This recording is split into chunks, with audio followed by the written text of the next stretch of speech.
was one of the hairiest days in the history of Waimea Bay. Mark Fu described his adventure in the North Shore News. The waves were about 25 feet, with 20-minute intervals, when Ken Bradshaw, Dick Asmus, and a couple of others paddled out. Things got serious when a Brazilian named Marcelo got stuck in the rift and had to be rescued by the helicopter.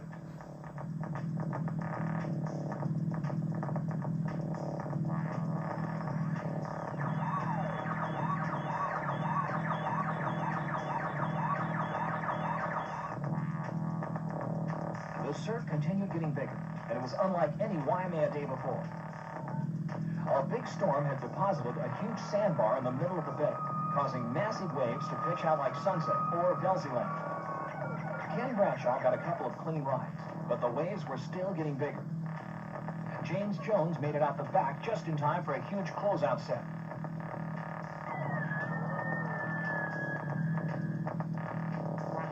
Bradshaw showed what it takes to surf Waimea. You have to keep your cool.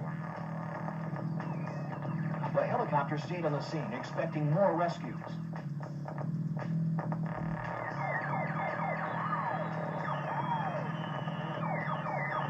Alec Cooke made an insane drop, and Bradshaw found that a lot of waves just had too much water coming up the face.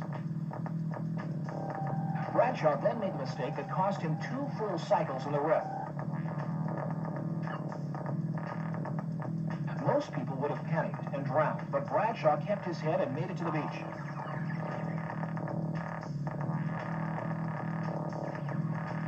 Mark Fu paddled out just as a closeout set came through that James Jones called 48 feet, and Ken Bradshaw described as, quote, the largest wave anybody has ever had to deal with.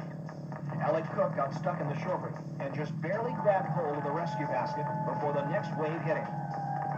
Without the helicopter, he would have been a goner.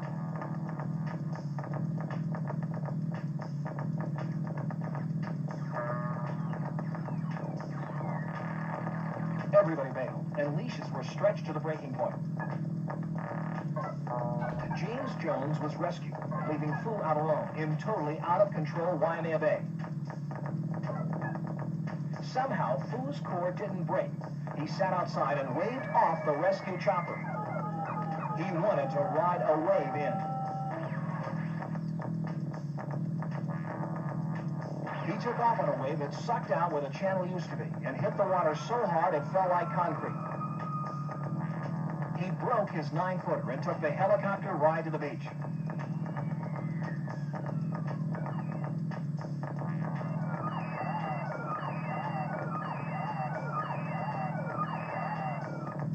For all the surfers who lived through that day, life in waves took on a new meaning.